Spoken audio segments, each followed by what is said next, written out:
एक विशाल बरगद के पेड़ पर पक्षियों का एक छोटा सा संसार बसता था। यहाँ रीमा चिड़िया वो बहुत ही बुद्धिमान थी। अपने पति टुन्नू चिड़े और नन्ही बेटी चुटकी के साथ रहती थी। टुन्नू दिल का साफ और ताकतवर था, लेकिन बेचारा थोड़ा भोला था। उसी पेड़ पर रीमा के दोस्त भी रहते थे, कबूतर, जो सीधा साधा था, और उसकी पत्नी लूसी, जो इतनी फिक्रमंद थी कि बात बात पर घबरा जाती थी। उसके अगले पेड़ पर तोता रहता था, जो पूरे जंगल की खबर रखता था, और उसके साथ पिंकी कौवी रहा करती थी, जो खुद को सबसे ज़्यादा समझदार मानती थी। उसी पेड़ पर कालू और गोरी रहा करते थे।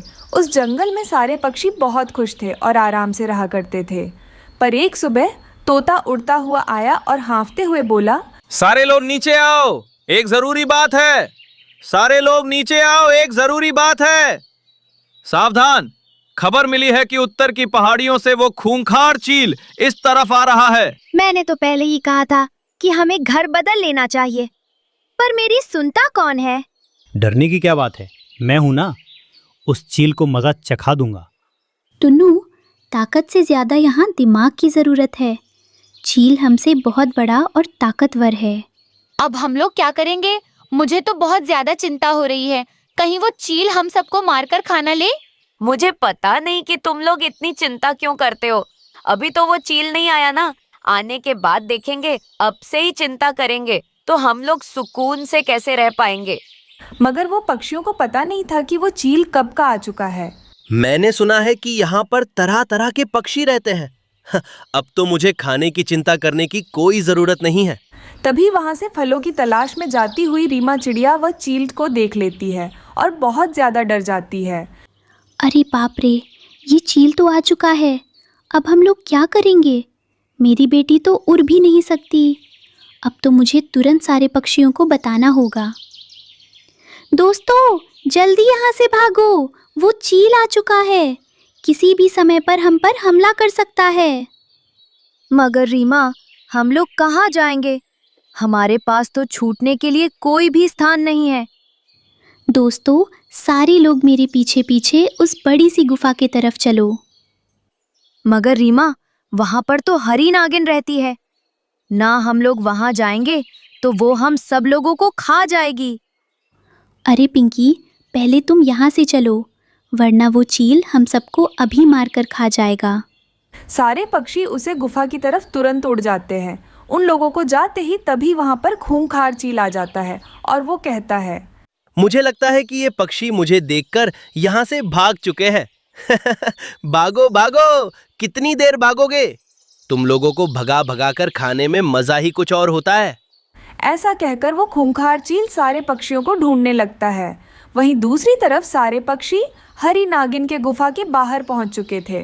गुफा के मुहाने पर विशाल हरी नागिन बैठी थी। उसका बेटा नागू उसके पास खेल रहा था। नागिन को देखकर कबूतर डर के मारे थर थर कांपने लगा। तुम नन्हे पक्षियों की हिम्मत कैसे हुई मेरे घर में कदम रखने की?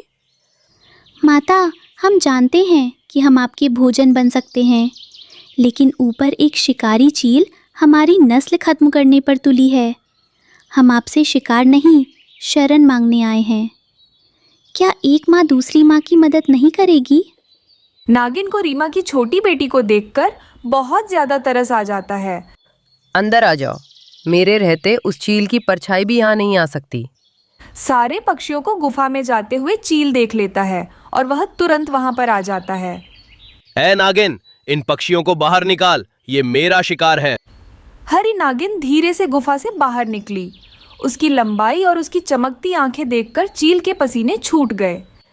ये पक्षी अब मेरे मेहमान हैं। अगर अपनी जान प्यारी है तो अभी यहाँ से चली जा, वरना मेरे जहर का स्वाद चखना होगा। चील ने हमला करने की कोशिश की, लेकिन नागिन ने इतनी फुर्ती से उसे डसा कि चील दर्द से कराहती हुई आसमान में ओझल हो गई। गुफा के अंदर सन्नाटा था। कबूतर और लूसी डर के मारे एक कोने में दुबके थे। कालू और गोरी भी चुप थे। तभी रीमा ने देखा कि छोटा नागू अकेले खेल रहा है। चुटकी धीरे से नागू के पास गई और उसे एक छोटा सा जंगली फल दिया। नागू चुप रहा, लेकिन उसकी आंखों में चमक आ गई।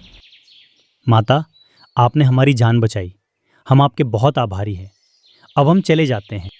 बाहर का मौसम खराब हो रहा है और चील वापस आ सकती है। तुम सब यहीं रह सकते हो, ये गुफा बहुत बड़ी है। मैंने हमेशा सोचा था कि सांप सिर्फ दुश्मन होते हैं, लेकिन आज समझ आया कि रक्षक कोई भी हो सकता है। आपने हमें सिर्फ घर नहीं दिया, आपने हमें जिंदगी दी है।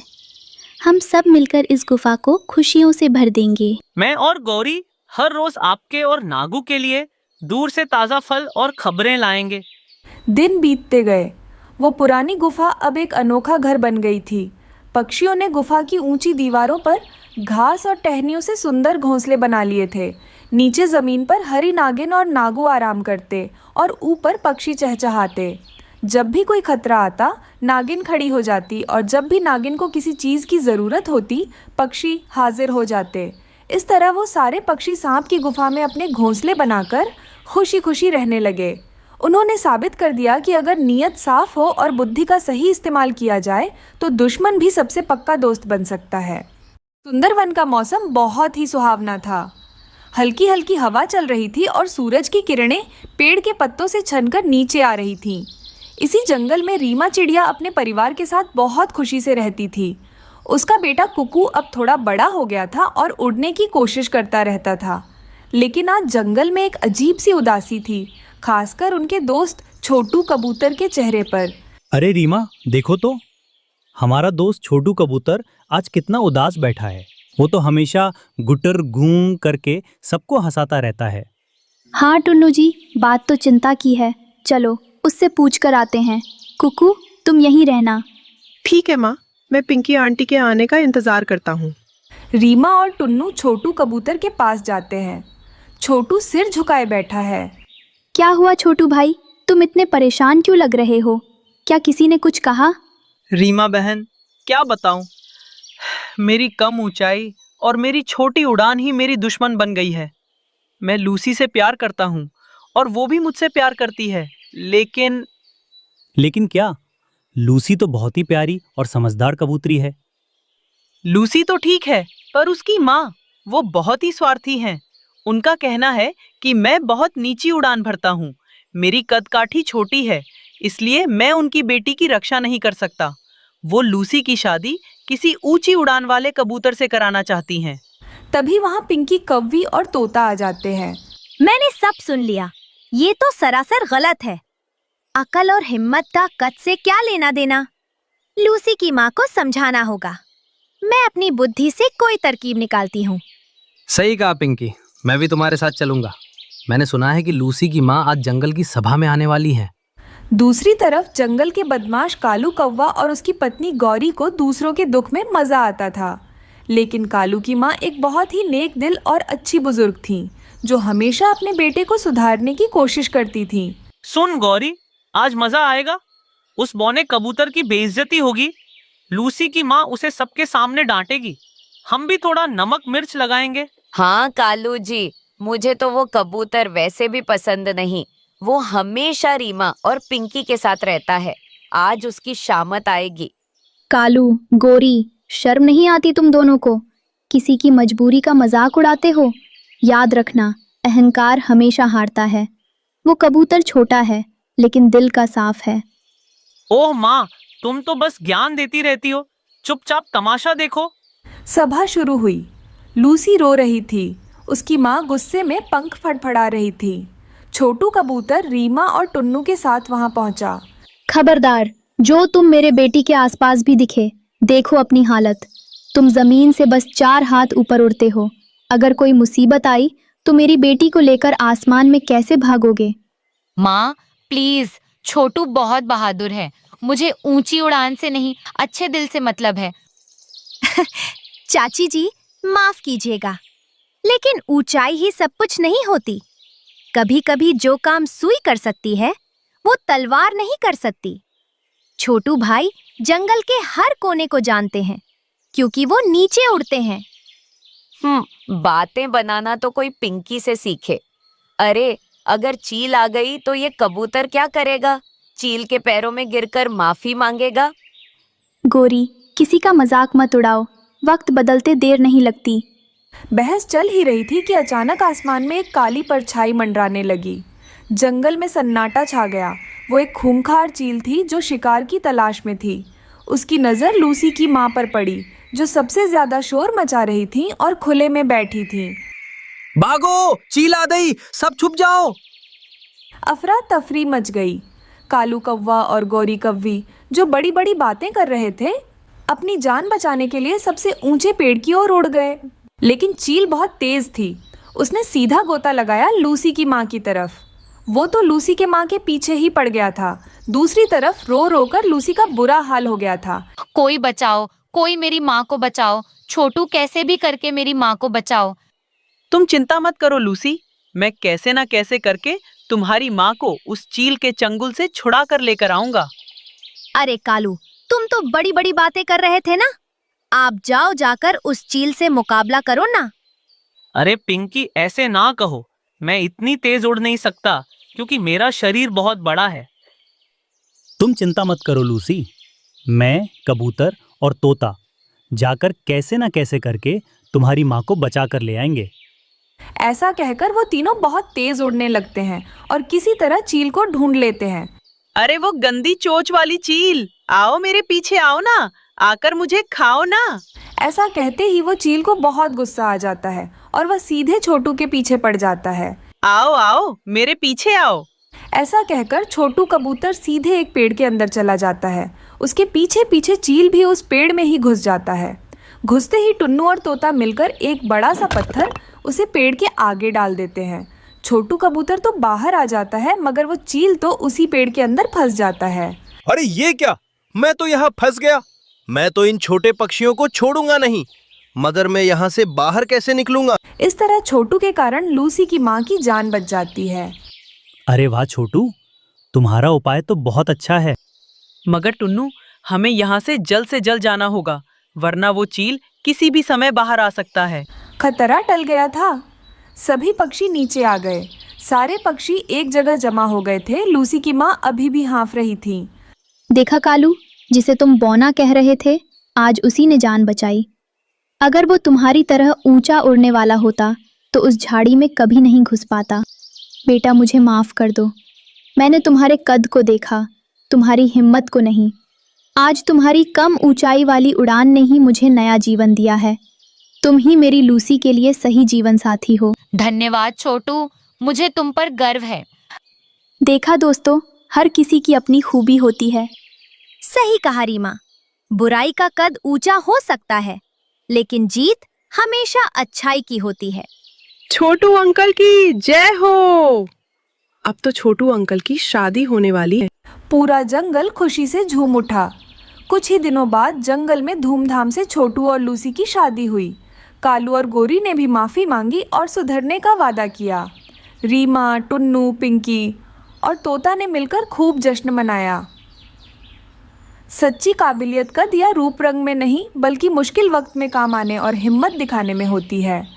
जंगल में तेज बर्फबारी हो रही थी। रीमा चिड़िया अपने घर में अपने बच्चों के साथ बैठी हुई थी। नीलगिरी के जंगल में सुबह की पहली किरण पड़ी तो कालू कौवा के आलीशान बंगले पर सोने की चमक थी, जबकि नीचे रीमा चिड़िया के टूटे घोंसले में सिर्फ ठंडी हवाएं थीं। गरीबी की मार ऐसी थी कि नन्हा सा घर तिनका तिनका होकर बिखर रहा था। रीमा की बेटी चुटकी भूख से तड़प रही थी। उसका शरीर बुखार से तप रहा था। टुन्नू जी, देखिए ना, चुटकी की आंखें भी नहीं खुल रही है। क्या आज भी इसे भूखा सोना पड़ेगा? नहीं रीमा, मैं अपनी जान लगा दूंगा, पर आज अनाज लेकर आऊंगा। मैं कालू के पास जा रहा हूँ, शायद उसे पुराना कर्ज याद आ जाए। पिताजी, क्या अमीरों के पास दिल नहीं होता? जग्गू ने कल अपनी जूठन जमीन पर फेंक दी, पर मुझे एक दाना नहीं दिया।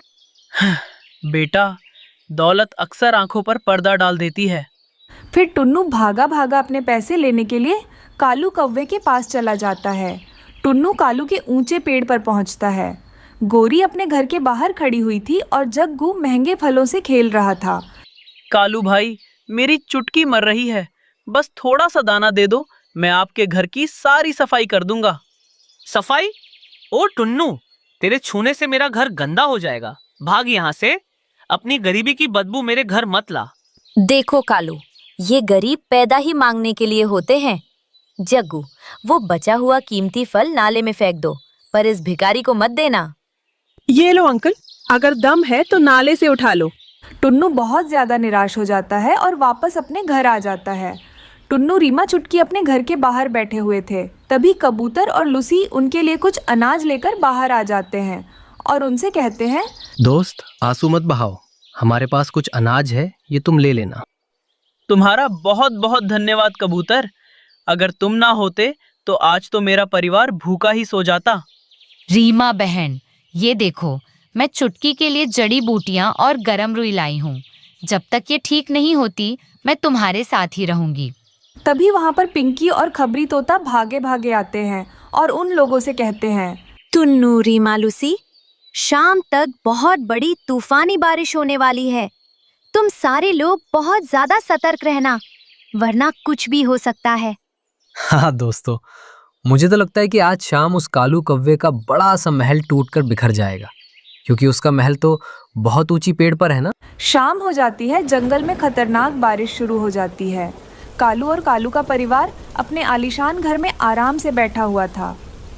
कालू जी, बाहर देखिए, वो खतरनाक बारिश शुरू हो चुकी है। हमें तो चिंता करने की कोई जरूरत नहीं है ना। माँ, हमारा घर बहुत मजबूत है। हाँ गौरी, तुम चिंता मत करो, हमारा घर बहुत महंगा और बहुत मजबूत है। वह लोग ऐसे बातें कर रहे थे, तभी उनका घर जोर जोर से हिलने लगता है। कालू जी, देखिए, हमारा घर हिल रहा है। पापा देखो ना, हमारा घर हिल रहा है। अब हमारा क्या होगा? गौरी, जल्दी से अपने बेटे को और अपनी जरूरत का सामान लेकर यहाँ से भागो। हमारा घर अब कभी भी टूट सकता है। वो लोग ऐसे बाहर निकल ही रहे थे, जोरू की हवा आ जाती है और उनके घर टूटकर बिखर जाता है और साथ में कालू और गोरी दूर जा गिरते हैं और जग्गू भी हवा के कारण बहुत दूर चला जाता है। तभी वहाँ से जाता हुआ टुन्नू जग्गू को देख लेता है और अपने पंजों में पकड़कर अपने घर ले आता है। दूसरी तरफ गौरी और कालू अपने बेटे को वहाँ न पाकर रोने लग जाते हैं। कालू जी, हमारा बेटा कहाँ चला गया? गौरी, तुम चिंता मत करो, वो यहीं कहीं गिरा होगा, चलो उसे ढूंढते हैं। वह लोग ढूंढते ढूंढते सीधे रीमा के घर आ जाते हैं और वहाँ पर अपने बेटे को देखकर बहुत खुश हो जाते हैं। टुन्नू, टुन्नू, तुमने मेरे बेटे को बचाया, तुम्हारा बहुत धन्यवाद टुन्नू। अरे कालू, तुम बारिश में क्यों भीग रहे हो? अंदर तो आओ। हाँ कालू भैया, ज़्यादा देर तक बारिश में मत भीगी, ये आपकी तबीयत खराब हो सकती है। आप दोनों अंदर आइए ना। वह लोग अंदर आ जाते हैं और आकर घोंसले में आराम से बैठ जाते हैं। कालू, गौरी बहन, तुम लोगों को चिंता करने की कोई ज़रूरत नहीं है। तुम्हारा घर तो टूट चुका है ना, तुम्हारा घर बनने तक तुम लोग यहाँ पर आराम से रह सकते हो। ये बातें सुनकर कालू और गौरी का सर शर्म से झुक जाता है। सुबह हो जाती है। सुबह होते ही सारे पक्षी एक जगह जमा हो जाते हैं। टुन्नू, तुम्हारा बहुत बहुत धन्यवाद। अगर तुम ना होते तो पता नहीं क्या होता। अरे कालू, धन्यवाद की कोई बात नहीं, हम सब लोग एक परिवार है। एक परिवार में तो झगड़े होते रहते हैं ना। हाँ हाँ, अब तो हम सारे लोग ये खो चुके हैं ना, तो तुम चिंता मत करो, हम लोग फिर से तुम्हारा आलीशान बंगला बना लेंगे। उस दिन के बाद कालू और टुन्नू ने मिलकर एक बड़ा सा बंगला बनाया। कालू का टूटा हुआ दिल हमेशा के लिए प्यार से भर गया। जंगल में अब भी अमीर और गरीब पक्षी थे, पर अब कोई किसी का अपमान नहीं करता था, क्योंकि उन्होंने सीख लिया था कि एकता ही सबसे बड़ी दौलत है। इस बर्फबारी में जंगल सुनसान था, कोई भी पक्षी घर से बाहर नहीं था। पिंकी अपने घर में सोई हुई थी और उसका छोटा सा बेटा गोलू खिड़की में बैठा हुआ था। बैठे बैठे गोलू बोर हो जाता है और चुपके से अपने घर से निकल जाता है। उड़ते उड़ते छोटा गोलू दूर निकल जाता है और एक घने पेड़ के नीचे जाकर बैठ जाता है। सोचा था बाहर दाना ही दाना होगा, लेकिन यहाँ तो बर्फ ही बर्फ है, कुछ भी तो नहीं यहाँ खाने को। थोड़ी दूर एक पेड़ पर बैठा हुआ बुरा कौवा उस गोलू को देख रहा था। वो दुष्ट बुरा कौवा छोटे गोलू के पास आता है। गोलू, तुम तो बहुत ज्यादा बहादुर हो, तुम तो इतनी तेज बर्फबारी में भी घर से बाहर आ गए। ये सब मैंने मेरी मम्मा से सीखा है। मेरी मम्मा भी तेज बर्फबारी में उड़ लेती है। मेरा घर तो पहाड़ों के पास है और मेरे घर के बाहर तितलियां भी है। क्या तुम तितलियों से दोस्ती करोगे? मुझे तो तितलियां बहुत पसंद है। मैं जाऊंगा आपके साथ और तितलियों से दोस्ती करूंगा। रीमा चिड़िया किसी काम से उड़ती हुई वहां से गुजरती है। छोटे गोलू को बुरे कौवे के पास बैठा हुआ देखकर रीमा चिड़िया वहां आ जाती है। तुम छोटे गोलू, तुम यहाँ क्या कर रहे हो? ये मेरे साथ तितलियां देखने के लिए जा रहा है। मगर कव्वे, तुम कौन हो? मैं तो इसके पापा का दोस्त हूँ। गोलू अपने पापा से पूछ कर आया है ना छोटे गोलू? छोटे गोलू से पहले बुरा कौवा बोलता है। छोटा गोलू भी बुरे कौवे की बात सुनकर झूठ बोल देता है। हाँ रीमा आंटी, मैंने तो मम्मा पापा से पूछ लिया है। मेरे मम्मा पापा ने ही मुझे इनके साथ तितलियां देखने के लिए भेजा है। मगर ऐसी बर्फबारी में घर पर ही रहना चाहिए। रीमा चिड़िया वहां से चली जाती है और बुरा कौवा छोटे गोलू को साथ ले जाता है। जब थोड़ी देर बाद माँ पिंकी की आंख खुलती है तो अपने बेटे को घर में न देखकर घबरा जाती है। मेरा गोलू कहाँ चला गया? परेशान माँ पिंकी घर से निकलती है। वो बर्फ में अपने बच्चे को इधर उधर देखती है और फिर रीमा चिड़िया के घर जाती है। रीमा, मेरा बेटा घर से बाहर चला गया है। मैं कब से उसे ढूंढ रही हूँ। छोटे गोलू को तो मैंने एक कौवे के साथ बैठा हुआ देखा था। मैंने पूछा तो उसने कहा कि वो अपने मम्मा पापा से पूछ कर आया है। चिड़िया, वो कौवा मेरे बेटे को कहाँ ले गया होगा? अब मैं मेरे बेटे को कहाँ ढूंढूंगी? मेरा बेटा। पिंकी बहन, रोने से कुछ नहीं होगा। हम सबको छोटे गोलू को ढूंढने के लिए जाना होगा। वो कौवा ज़्यादा दूर तक गया नहीं होगा। चलो हम गोरी कौवी के पास जाते हैं। उसे कौवों के बारे में बहुत अच्छे से पता होगा। ऐसा कहकर वो दोनों गौरी कालू के घर चले जाते हैं। ऐसी बड़ी चोंच और बड़ी बड़ी आंखों वाला कौवा सागर वाले जंगल में रहता था। मैं जानती हूँ उसे।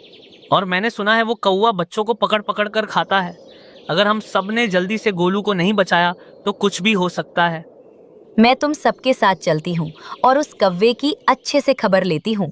फिर गोरी कौवी, रीमा चिड़िया और पिंकी गोलू को ढूंढने निकलती हैं। वो सब आगे जाती हैं। माँ जी, क्या हमारा छोटा गोलू यहाँ तो नहीं आया? नहीं, यहाँ तो कोई नहीं आया। छोटा गोलू थक जाता है और एक जगह बैठ जाता है। अंकल, मैं तो थक गया हूँ। बर्फ में उड़ना बहुत मुश्किल है। छोटे गोलू, तितलियां नहीं देखोगे तुम? वहाँ चलना है हमें। मैं और नहीं जा सकता आपके साथ।